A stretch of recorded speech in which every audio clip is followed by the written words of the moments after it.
Hello everyone. Today we are here to learn quadratic equations, है ना।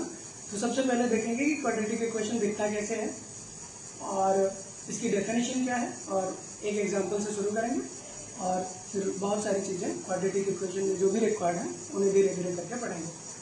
तो quadratic equation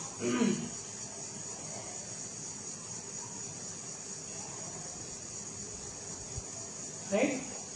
तो क्वाड्रेटिक इक्वेशन आपने पहले पढ़ा होगा, क्वाड्रेटिक पॉलिनोमियल, राइट। जब हम अपने क्वाड्रेटिक पॉलिनोमियल को जीरो से इक्वेट करते हैं तो वो इक्वेशन बन जाता है और उसी को हम बोल देते हैं quadratic equation, right. So any equation, any quadratic polynomial when we equate it to zero it will become quadratic equation, right. इसका जनरल फॉर्मेट होता है ax square plus bx plus c is equals to zero.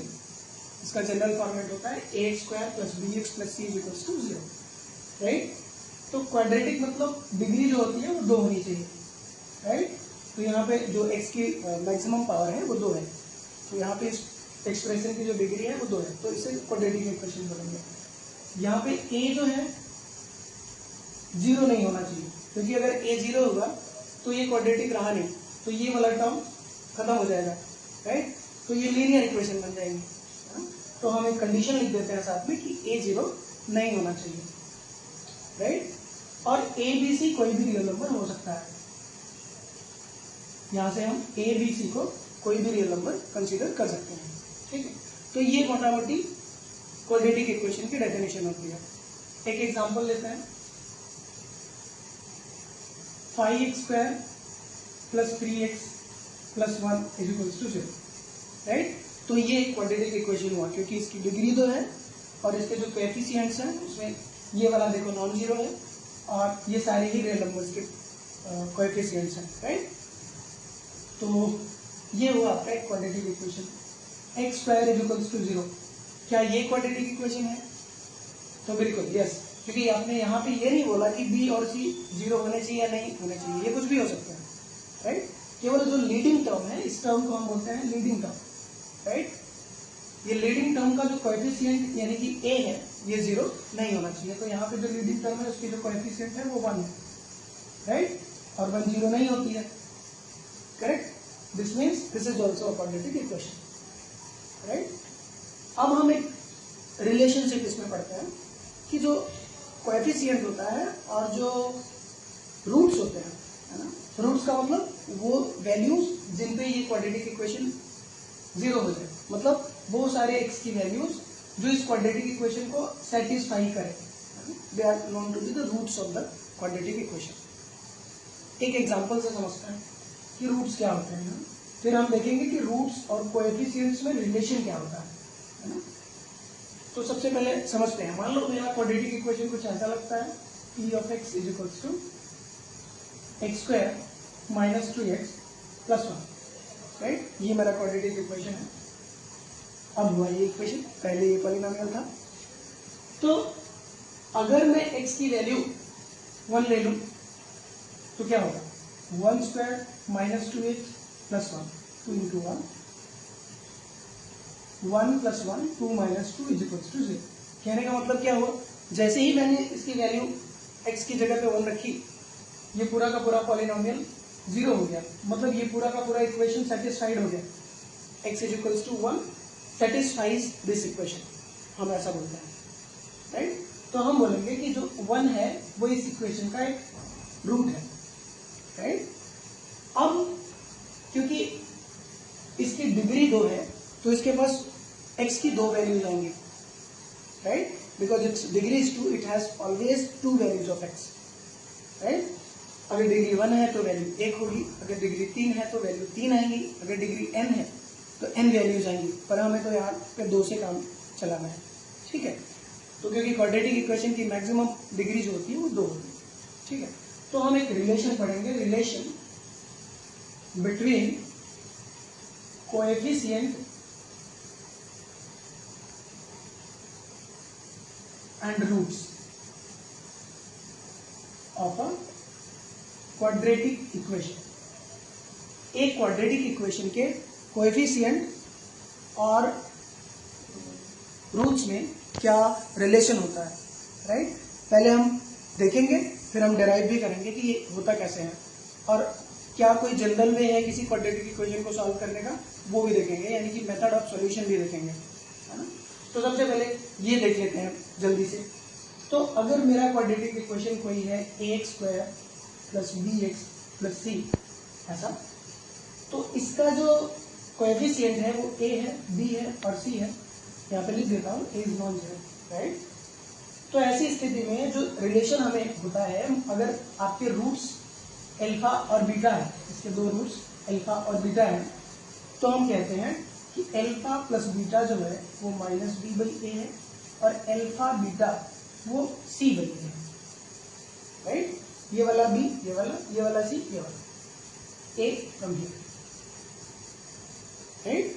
तो ये तो होता है the relation between the coefficients and the roots of a quadratic equation. एक example लेकर समझते हैं, right. X square minus 5x plus 6, ये हमारा क्वाड्रेटिक इक्वेशन हुआ। अगर मैं बोलूं कि what is the sum of the roots, तो आपको इसको सॉल्व करना पड़ेगा, उसके लिए आपको इसको फैक्टराइज करना पड़ेगा, देन आपको रूट्स निकालने पड़ेंगे, देन ऐड करना पड़ेगा, राइट। तो उन सबको हटा करके एक सीधा सा ये वाला फार्मूला हम लगा देते हैं, और हमको वो जो सारा हार्डवर्क है नहीं करना पड़ेगा। एग्जाम्पल के लिए यहाँ पे अल्फा प्लस बीटा क्या होगा, माइनस बी बाई ए। तो माइनस बी की जगह पे यहाँ पे क्या है, आप देखो बी की जगह पे -5 है, तो हम कहेंगे कि -5 डिवाइडेड बाई 1। ए की जगह पे क्या है 1, राइट। तो ये हुआ आपका 5 डिवाइडेड बाई 1।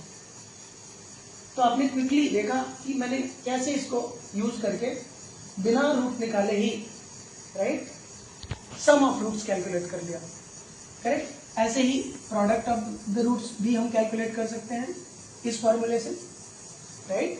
तो हमारा c यहाँ पे क्या है 6, a क्या है 1, तो 6 बाई 1, राइट। अब थोड़ा डिटेल में चलते हैं और देखते हैं कि ये आता कैसे है, राइट।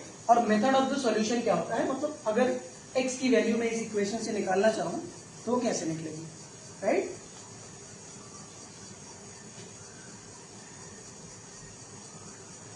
तो सबसे पहले मैं x के लिए सॉल्व करता हूं इस इक्वेशन को, right. How to solve the quadratic equation for x, method of solution, right. तो सबसे पहले देखते हैं x a square plus b x plus c is equal to 0। ये मेरा कोई जनरल क्वाड्रेटिक इक्वेशन है ना। तो सबसे पहले हम क्या करेंगे, a से डिवाइड कर देंगे, तो ये कुछ ऐसा लगने लगेगा, राइट। अब क्योंकि मुझे x चाहिए तो x को सेपरेट करना है, यहाँ पे x की पावर 2 है, यहाँ पे x की पावर 1 है, राइट। तो हमारे पास एक ऑप्शन है कि हम इसको होल स्क्वायर यानी कि परफेक्ट स्क्वायर बना लें, है ना। तो परफेक्ट स्क्वायर बनाने के लिए हमें क्या ऐड करना पड़ता है, x square plus b by a x plus b square by 4 square minus b square by 4 square, right. क्योंकि हमें पता है कि हम b by 2a whole square से को ऐड करते हैं और सब्ट्रैक्ट करते हैं, है ना। This is the general rule. तो उसको अप्लाई करके हमको पता चला ये चीज। तो दिस इज द थिंग। अब हम इसको लिख सकते हैं x plus b by 2a whole square, क्योंकि ये a square 2ab plus b square जैसा है ना। a square plus 2ab plus b square जैसा है। तो हमने इसको ऐसे कन्वर्ट कर लिया होल स्क्वायर के फॉर्मेट में। फिर जो भी चीजें बची थी वो साइड ले गया, राइट, और ये पॉजिटिव हुआ और ये वाला नेगेटिव हुआ, कुछ ऐसा, राइट। इसको सॉल्व कर लें तो हमें मिल जाता है टेकिंग एलसीएम 4a स्क्वायर, तो b स्क्वायर माइनस a और 4 दोनों को मल्टीप्लाई करेंगे तो 4ac, राइट, ये बनता है। अब क्योंकि ये स्क्वायर है और मुझे x की वैल्यू चाहिए तो हम इसको ऐसे भी लिख सकते हैं, x plus b by 2a whole square का स्क्वायर हटा देंगे तो क्या मिलेगा, plus minus square root, taking square root on both sides, right. तो ऊपर तो ये आ गया, नीचे क्या आ गया 2a, correct. 4a square root is 2a। अब ये वाली वैल्यू इधर ले जाए क्योंकि हम x के लिए सॉल्व कर रहे हैं, तो -b/2a plus minus b square minus 4ac divided by 2a। तो कुल मिला के ये आपका फॉर्मूला होता है x के लिए जो आप हमेशा यूज करते हैं, है ना। अब यहाँ पे कुछ इंपॉर्टेंट चीजें हैं जो हमें ध्यान देनी है, जैसे कि ये value b square minus 4ac, इसको हम एक नया नाम दे देते हैं कन्वीनियंस के लिए, सुविधा के लिए, कि b square minus 4ac d होता है, राइट। इसको हम d बोलते हैं और इस पे बहुत सारी चीजें डिपेंड करती हैं, है ना। नेचर ऑफ फ्रूट्स हम यहाँ से पता कर सकते हैं, है ना। अगर ये वैल्यू पॉजिटिव हुई तो ये पूरी वैल्यू रियल आएगी, रैशनल आएगी। अगर ये वैल्यू रेशनल और इरेशनल दोनों आ सकती है। अगर ये वैल्यू पॉजिटिव हुई, अगर ये वैल्यू नेगेटिव हो गई, ये जो जिसको हम बी बोल रहे हैं, ये ब्रैकेट वाला, इसी को हम बी बोल देते हैं, और अगर ये वैल्यू नेगेटिव हुई, राइट, तो ये पूरा का पूरा एक्सप्रेशन ही कॉम्प्लेक्स नंबर, यहाँ पे कॉम्प्लेक्स नंबर मिल जाएगा, यानी इमेजिनरी रूट्स मिल जाएंगे। तो कुछ ऐसा सीन होता है। तो based on this fashion we are having few terminologies, right, कि अगर डी की वैल्यू पॉजिटिव है तो नेचर ऑफ रूट्स कैसे होंगे, क्योंकि ये वाला तो रूट हुआ, है ना।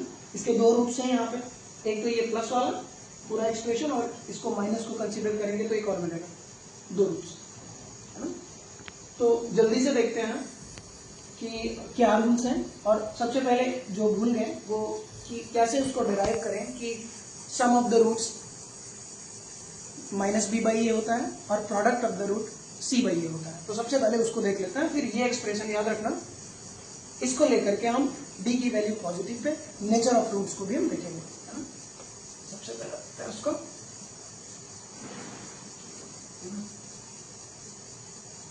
तो लो भाई, तो अभी हमने देखा कि x की जो वैल्यू आ रही थी वो दो वैल्यूज आ रही थी, कैसे, -b/2a plus minus square root of b square minus 4ac divided by 2, ऐसा कुछ। और इसी चीज को मैं d बोल रहा था कि भाई ये d है ना। अब देखना ये दो रूट कैसे मैं ऐड करूंगा।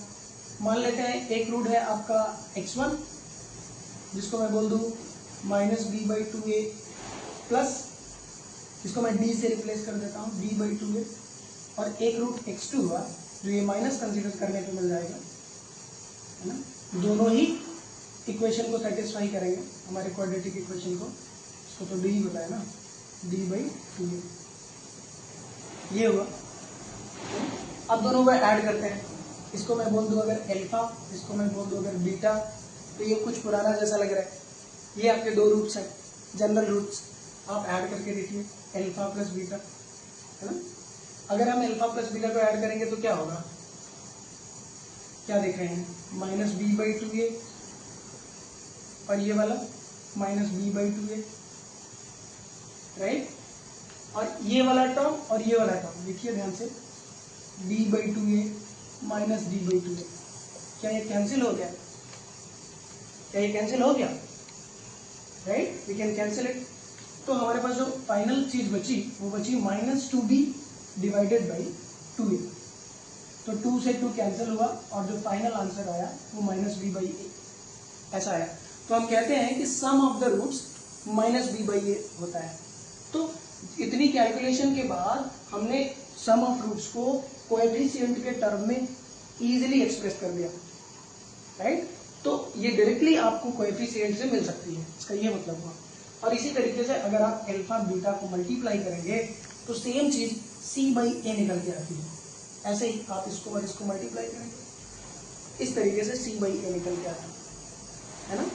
तो ये हुआ आपका कोएफिशिएंट और रूट्स का रिलेशनशिप, है ना। इस पे बेस्ड एग्जांपल्स और बहुत सारे एग्जांपल्स आपको मिल सकते हैं जेईई मेंस के प्रीवियस ईयर क्वेश्चन पेपर्स में, है ना। अच्छा, अगला टॉपिक क्या होना चाहिए, अगला topic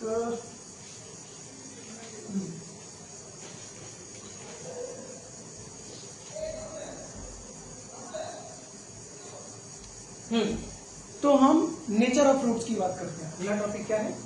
nature of roots. Nature of roots. तो हमें कुछ नहीं करना होता, हम केवल डी से कर लेते हैं ये काम। डी का मतलब तो आप जानते ही हैं, D is what? D is your b square minus 4ac। हम इसी को देखते हैं और हम ये बता सकते हैं कि हमारा रूट कैसा होगा, रियल होगा, इमेजिनरी होगा, इक्वल होगा, अनइक्वल होगा, सारी की सारी चीजें हम यहीं से बता देंगे। रैशनल होगा, इरेशनल होगा, एवरीथिंग। तो पहला जो रूल है वो ये है कि अगर डी की वैल्यू पॉजिटिव है, मतलब ग्रेटर देन 0 है, तो जो रूट्स होंगे वो हमेशा, राइट, वो हमेशा, roots are always real and distinct. Roots एक बात तो रियल होंगे और दूसरा अलग होंगे, एक दूसरे सेम नहीं होंगे, डिस्टिंक्ट होंगे, राइट। ओके, तो और इसमें भी दो केसेस, सर रियल होंगे तो क्या होंगे, है ना? तो रियल होंगे तो इरेशनल भी हो सकते हैं, रैशनल भी हो सकते हैं। तो इसके लिए हम दो सब केसेस, जैसे कि इसको मैं 1 बोल देता हूँ, तो इसको मैं ए बोल देता हूँ। एक सब केस हुआ ये, राइट। इसका एक सब केस ये हुआ कि अगर डी मेरा परफेक्ट स्क्वायर है, डी अगर मेरा परफेक्ट स्क्वायर, राइट, तो जो रूट्स होंगे वो क्या होंगे?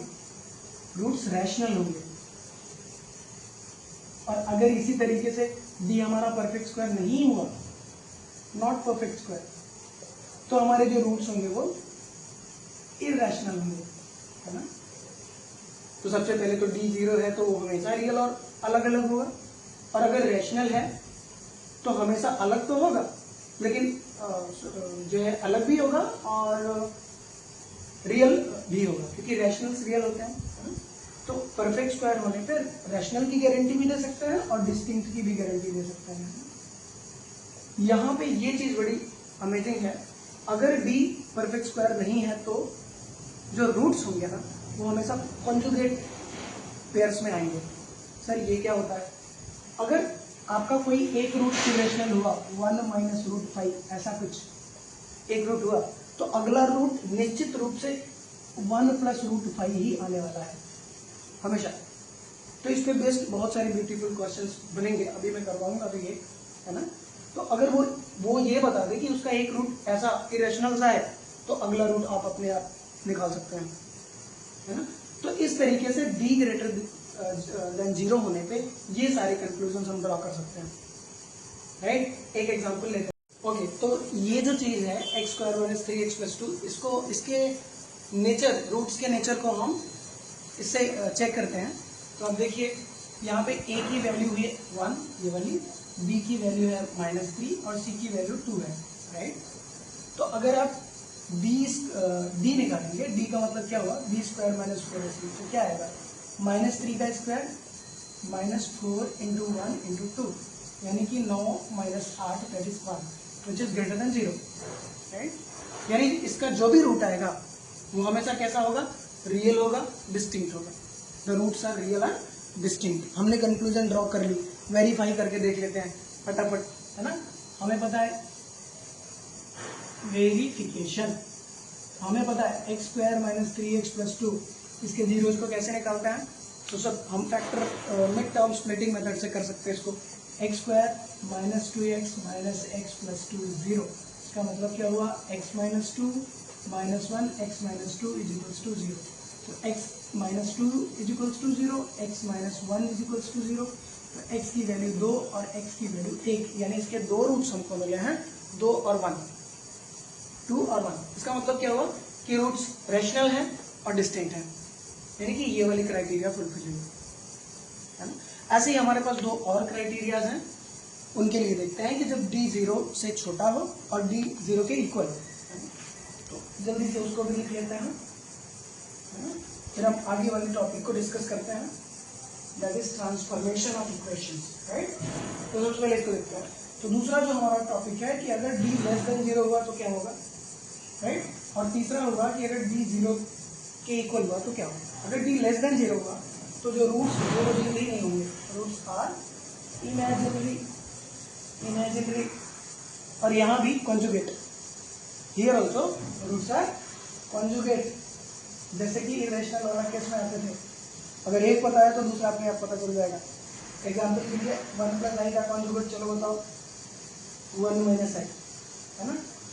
तो अगर एक रूट पता है तो दूसरा अपने आप पता चल जाता है। ऐसे केस में तो ध्यान रखना है, ऐसे बहुत सारे ट्रिकी क्वेश्चन हमसे पूछा जा सकता है। d = 0 का क्या मतलब हुआ कि रूट्स आर इक्वल।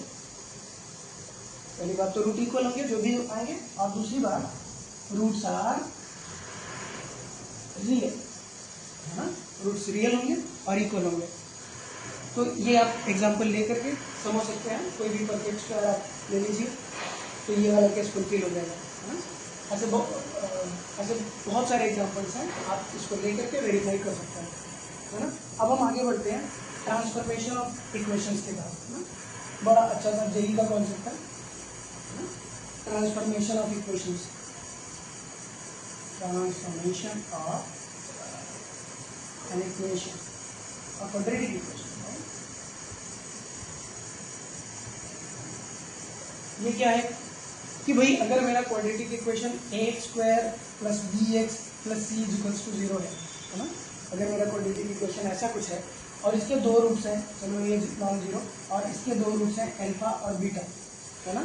तो मुझे एक ऐसी क्वाड्रेटिक इक्वेशन बता दो जिसके रूट 2α हो, 2 बीटा हो, ऐसा, या फिर जिसके रूट 1/α हो, 1/बीटा हो, है ना, या फिर जिसके रूट अल्फा +2 हो, बीटा +2 हो, ऐसा कुछ हो, राइट।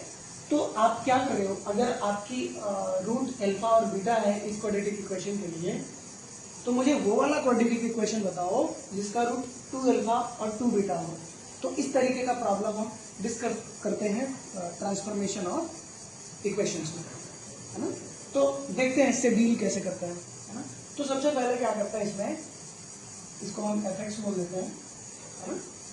सबसे पहले इसमें क्या करते हैं, किसी एक को हम सेलेक्ट करते हैं और उसको x के इक्वल कंसीडर करते हैं। ये शॉर्ट ट्रिक है, this is the short trick to solve, okay. तो अगर हम x को 2α बोले और यहाँ से अल्फा की वैल्यू जो भी मिले उसको हम यहाँ पे पुट करें, है ना, क्योंकि अल्फा क्या है, रूट है, रूट ऑफ दिस इक्वेशन। इसका मतलब इस इक्वेशन को सेटिस्फाई करेगा, राइट। तो हम यहाँ से बोल सकते हैं अल्फा x/2, यानी x/2 भी इस इक्वेशन को सेटिस्फाई करेगा। तो वो वाला इक्वेशन जिसके रूट 2α और 2 बीटा होंगे वो आप ये x की जगह पुट करके पा सकते हैं। इसका मतलब क्या हुआ, अगर आप fx/2 लिखें ये वाला, तो आप कुछ ऐसा लिखेंगे x/2² + bx/2 + c। इसका मतलब क्या हुआ, ax²/4 bx/2 + c = 0, है ना। तो ये वाली जो इक्वेशन है ये भी क्वाड्रेटिक इक्वेशन है। इसका जो रूट आप निकालोगे तो वो 2α और 2 बीटा है ना। इसको और भी सिंप्लीफाई कर सकते हैं, ax² + 2bx, यहाँ पे 2 है, और ये 4c हुआ और 0, ये हुआ आपका फाइनल एक्सप्रेशन। ऐसे सेम मेथड यहाँ भी कर सकते हैं। तो सबसे पहले यहाँ पे क्या किया था, किसी एक रूट को सेलेक्ट किया था, तो सर मैंने एक रूट को सेलेक्ट किया, फिर क्या करना है, x के इक्वल कंसीडर करना है, x के इक्वल कंसीडर करा, फिर क्या करना है, अल्फा की वैल्यू कैलकुलेट करनी है। अल्फा की वैल्यू आई क्या, 1/x। अब इस अल्फा, क्योंकि वो इसका रूट है, इस अल्फा को हम x की जगह पुट कर देंगे, है ना। तो क्योंकि ये रूट है तो इसको सेटिस्फाई करेगा। तो ये वाला केस हम बाद में देखेंगे, सबसे पहले हम लिखते हैं इसको। तो अब f(1/x) अगर हम कैलकुलेट कर ले तो हमारा काम बन जाएगा। तो हमें वो इक्वेशन मिल जाएगी जिसके ये दोनों रूट्स हैं, राइट। तो a 1/x² + b 1/x + c = 0। तो ये है आपका क्वाड्रेटिक इक्वेशन जिसके रूट्स 1/α और 1/बीटा है ना। सिमिलर वे में आप थर्ड टाइप को भी कर सकते हैं अप्रोच, थर्ड टाइप को अप्रोच कर सकते हैं। और इसके बाद हम एक चीज रह गई उसको कर लेते हैं कि अगर हमारे दो रूट्स गिवन है, राइट, या सम ऑफ रूट और प्रोडक्ट ऑफ रूट गिवन है, तो क्या हम इक्वेशन को लिख सकते हैं। तो यस, अगर हमारे दो रूट्स हैं अल्फा और बीटा, राइट, किसी क्वाड्रेटिक इक्वेशन के, तो क्या वो क्वाड्रेटिक इक्वेशन लिखा जा सकता है। The answer is yes. क्या होता है वो, k × राइट, ये आपका क्वाड्रेटिक इक्वेशन हुआ।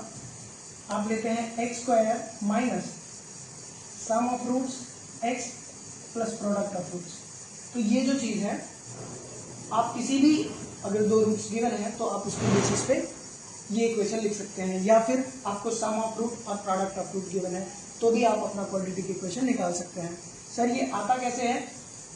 तो उसके लिए हम कोई भी क्वाड्रेटिक इक्वेशन होगा तो वो इस चीज को फॉलो करेगा, राइट।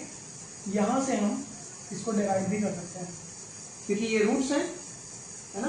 तो x की वैल्यू अल्फा डालने पे ये इक्वेशन को सेटिस्फाई करने चाहिए, x की वैल्यू बीटा डालने पे ये 0 हो जाना चाहिए। तो यहां से हम कुछ ये निकालते हैं,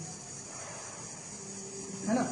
तो कोई भी अगर अल्फा और बीटा रूट हमें गिवन होता है तो हम आसानी से उसका जो क्वाड्रेटिक इक्वेशन होता है वो लिख सकते हैं, है ना। एक बड़ा ब्यूटीफुल सा क्वेश्चन पहले वाले कॉन्सेप्ट का और ये कॉन्सेप्ट का कॉम्बो हम करते हैं, है ना। यही का क्वेश्चन है, राइट। तो क्वेश्चन है कि find the quadratic equation whose one root is 1/2 minus root 5. Okay, so find the quadratic equation. Find the quadratic equation which has one root as 1/√5 plus 2.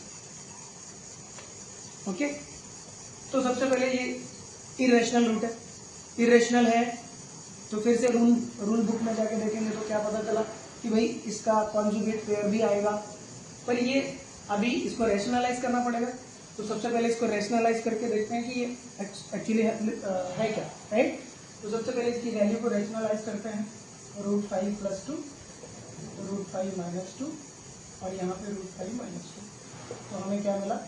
√5 - 2 divided by 5 - 4, यानी जो हमारा root आया वो कुछ ऐसा आया। ये मेरा एक रूट है ना। और क्योंकि ये रूट इरेशनल है, कैसा है? इरेशनल। तो हमेशा कैसा आकर होगा? अकर पेयर, अकर से पेयर, है ना। कैसा पेयर? कॉन्जुगेट, है ना। तो इसका कॉन्जुगेट पेयर कैसा होगा? -√5 - 2, राइट। तो इसका कॉन्जुगेट रूट जो अगला रूट है वो कैसा दिखेगा? -√5 - 2, ऐसा कुछ। अब मेरे पास अल्फा भी है, हमारे पास बीटा भी है। अब यहाँ से हम अल्फा प्लस बीटा और अल्फा इंटू बीटा कैलकुलेट कर सकते हैं और अपनी जस्ट पुरानी वाली इक्वेशन में रख करके इस क्वाड्रेटिक इक्वेशन को निकाल सकते हैं। आसान सा क्वेश्चन है ना। तो अगर हम अल्फा प्लस बीटा देखें तो क्या होगा? अल्फा प्लस बीटा, तो √5 - 2 माइनस √5 - √2, तो ये कैंसिल हुआ,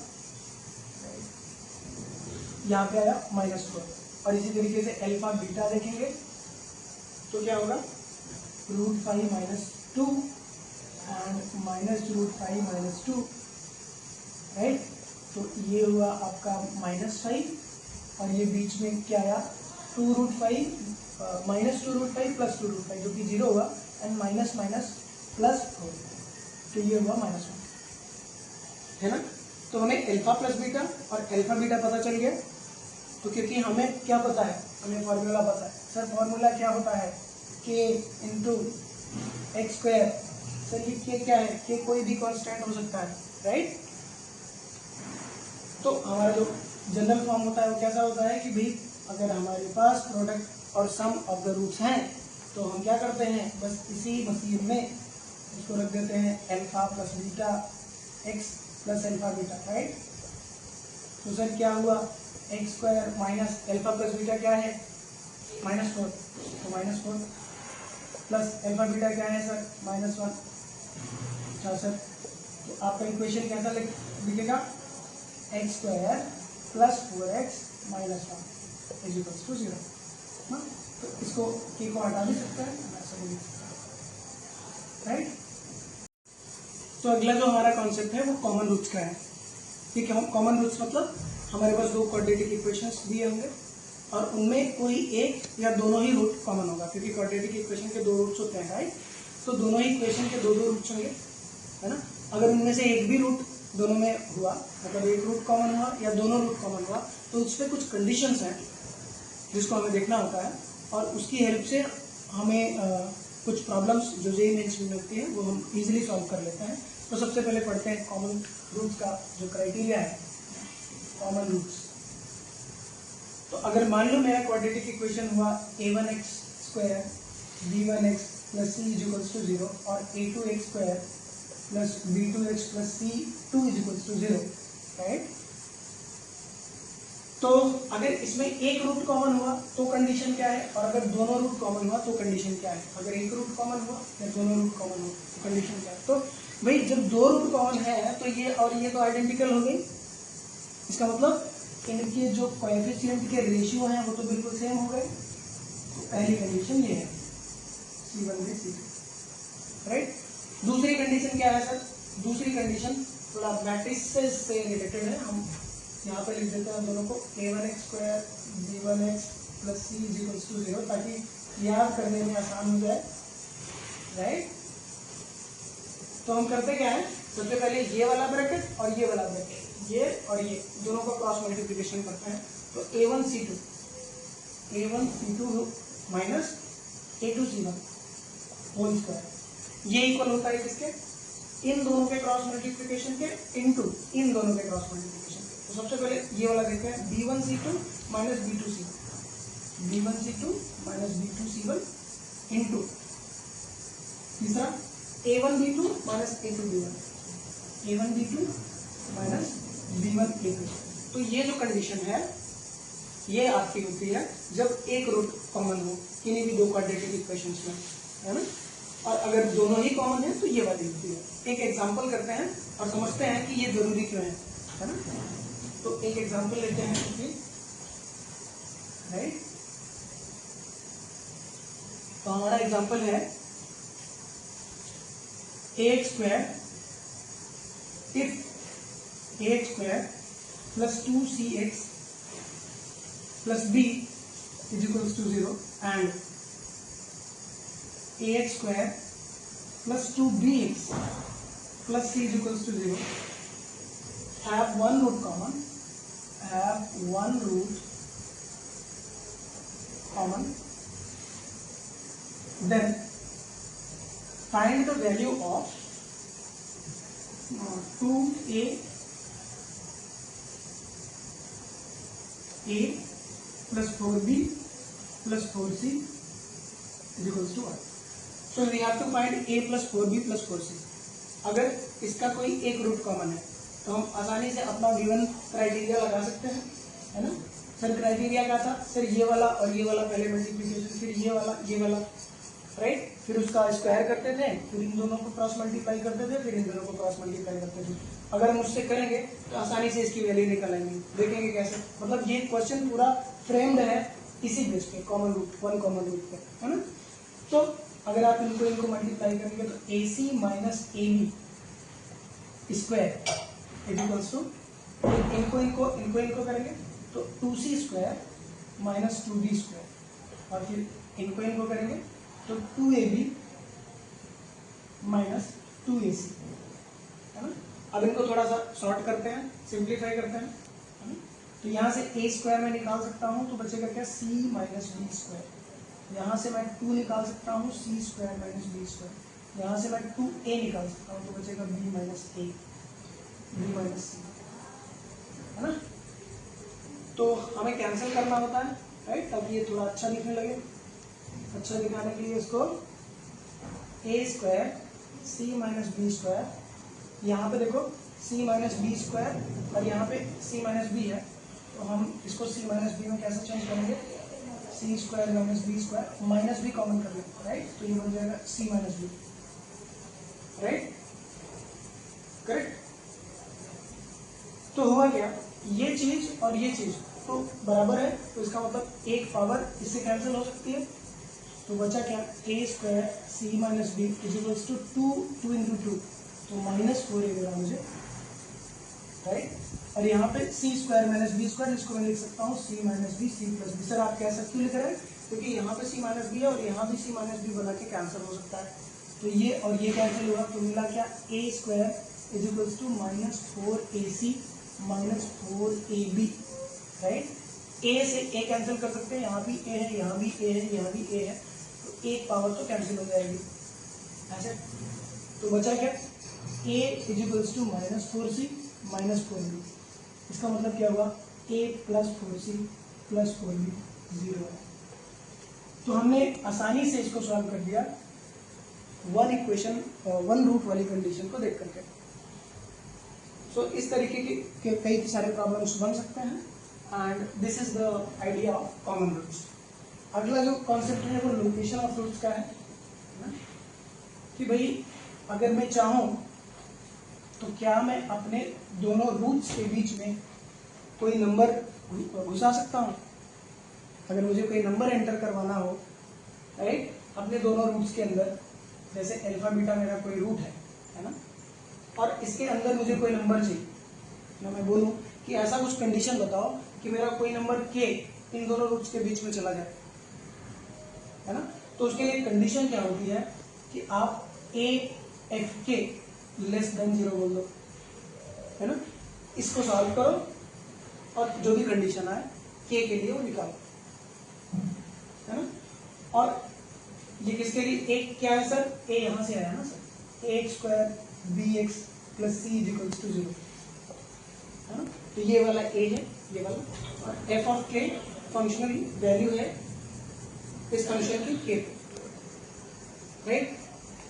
इस तरीके से अगर k को बाहर फेंकना हुआ तो क्या करना पड़ेगा, सबसे पहले तो टेक केयर करना पड़ेगा कि a f k > 0 हो, एंड देन दूसरी जो कंडीशन है वो ये देखनी पड़ेगी कि जो हमारा b है डिस्क्रिमिनेंट, यानी b² - 4ac, वो भी 0 से बड़ा होना चाहिए, नहीं तो रूट ही नहीं मिलेगा, है ना।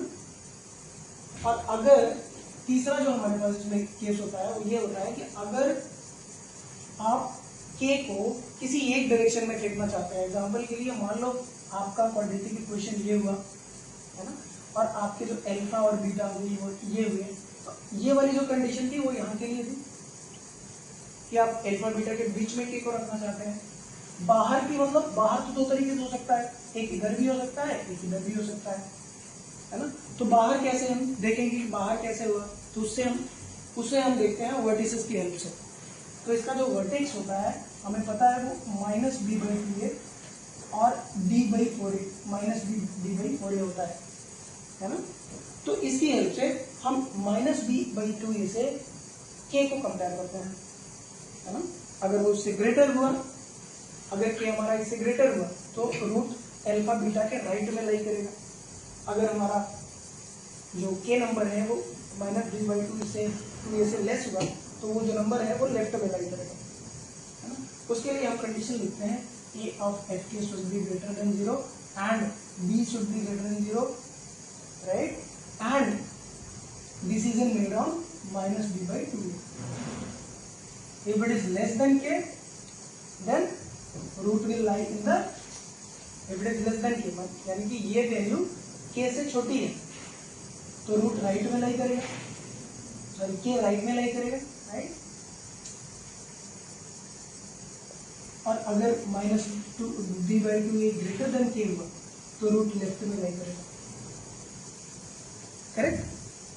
So this is all about if you have a number and you want to see the conditions on which you can put your number in between any two roots, right। और एक example से इसको समझते हैं, एक easy सा example लेते हैं। इसको अगर आप ग्राफिकली देखेंगे तो बड़ा आसान है भाई। अल्फा a + f k अगर लेस देन 0 हुआ तो इसका क्या मतलब हुआ, इसका मतलब यही ना हुआ कि भाई अगर a पॉजिटिव है तो ये अपवर्ड पैराबोला ऐसा कुछ हुआ, है ना। ये तो अगर पॉजिटिव हुआ तो क्या होगा, f k की value less than 0, f k means क्या, ये वाली चीज, है ना। तो ये कहाँ पे लेस है, अल्फा बीटा के बीच में ही तो लेस है, बाकी इधर तो ये कुछ ऐसा जाता है, कुछ ऐसा जाता है। इधर क्या है पॉजिटिव, इधर क्या है पॉजिटिव, यही तो नेगेटिव है, राइट। f k की वैल्यू नेगेटिव ही होगी, राइट। तो इसीलिए ये कंडीशन यहाँ पे आती है। तो अगर आपकी f k की वैल्यू नेगेटिव हुई तो इसका मतलब k जो है वो अल्फा और बीटा के बीच में होगा, और अपोजिटली आप देख सकते हैं कि एफ के ग्रेटर देन 0 होने का क्या मतलब हुआ कि आपका जो के है वो इस रीजन या इस रीजन में लाई करेगा। लेकिन यहाँ पे एक कंडीशन मिस हो जाती है कि अगर आपका ग्राफ कुछ ऐसा हो तब क्या हो, ऐसा। अभी तो ये जो के है वो लाई कर रहा है outside of alpha beta any. तो सबसे पहले हम टेक केयर करते हैं कि जो हमारा ग्राफ है उसमें डेफिनेटली रूट्स हों। तो रूट्स कब होंगे, जब वो एक्स एक्सिस को ऐसे कट करेगा और इसके लिए जो कंडीशन है that b greater than equals to 0, greater than equals to 0 हम अप्लाई करते हैं, राइट। तो ये कुछ आइडिया हुआ graphical approach of this concept, और सिमिलर अप्रोच हम यहाँ भी सोच सकते हैं, है ना। एक एग्जांपल से समझते हैं इसको डिटेल में।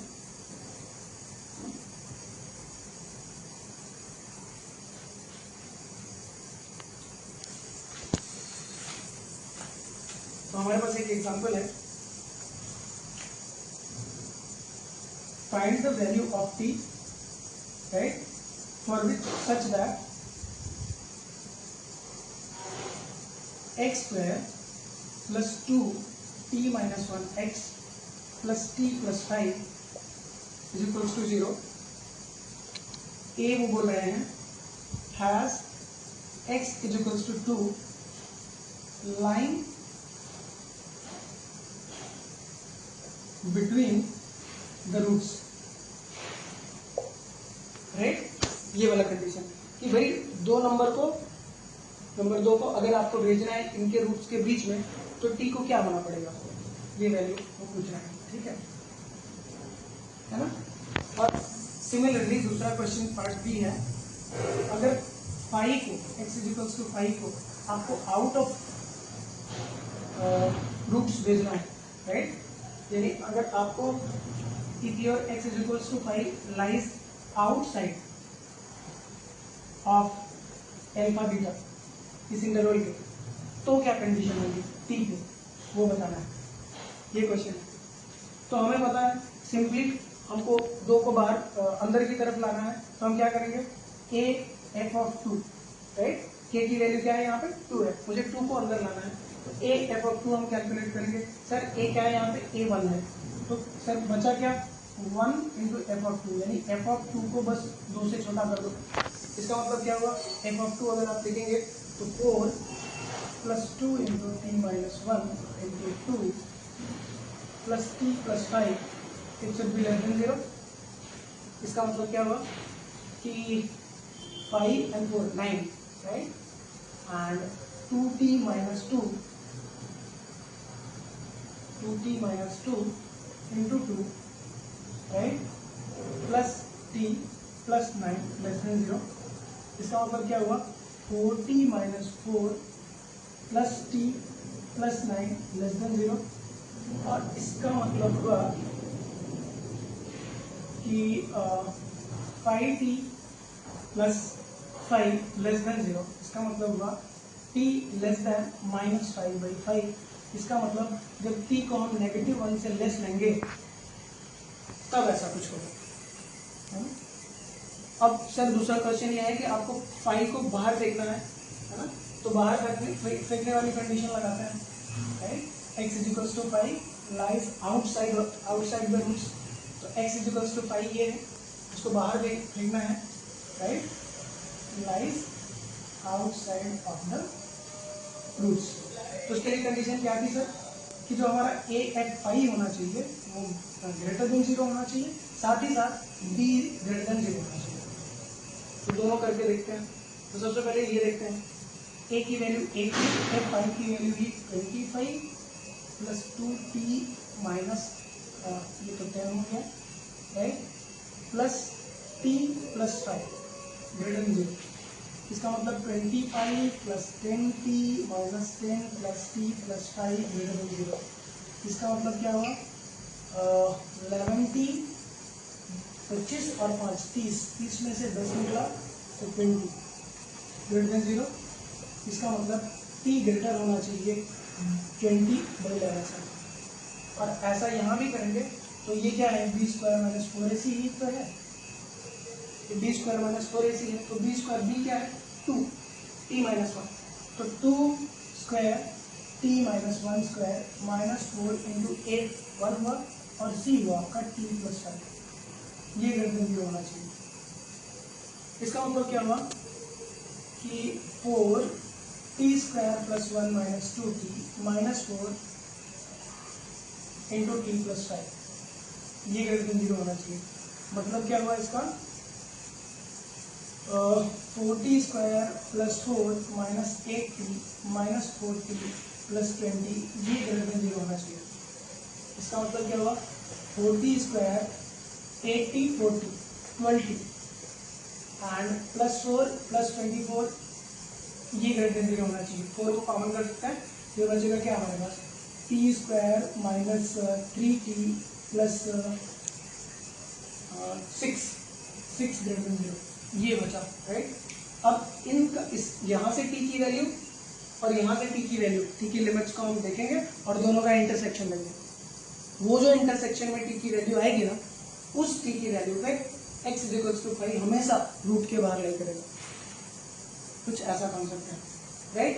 तो हम इसको सॉल्व करते हैं और देखते हैं टी की वैल्यू क्या है इसके लिए, ठीक है। तो t square minus 3t plus 6 is equals to greater than 0, right. तो ये हुआ आपका टी की वैल्यू क्या हुई 3 plus minus 9 minus 24, right, divided by 2। तो ये तो इमेजिनरी हुआ, राइट। इसका मतलब केवल इस कंडीशन पे भी काम चलेगा, राइट। ये इमेजिनरी हुआ, मतलब टी का इसमें कोई रोल नहीं है, राइट। तो हम इसके लिए ही टी की वैल्यू को चेक करेंगे और ये जो सेटिस्फाई करेगा ऐसी हर वैल्यू पे 5 जो है outside of the route lie करेगा, क्योंकि यहाँ से टी की वैल्यू क्या आ रही है इमेजिनरी, राइट। ओके, तो टी की वैल्यू अगर ग्रेटर देन 20/11 हुई तो जो हमारा 5 है वो लाई नहीं करेगा अल्फा बीटा के अंदर, उसके बाहर लाई करेगा, है ना। That is all. Thank you, I hope you understand.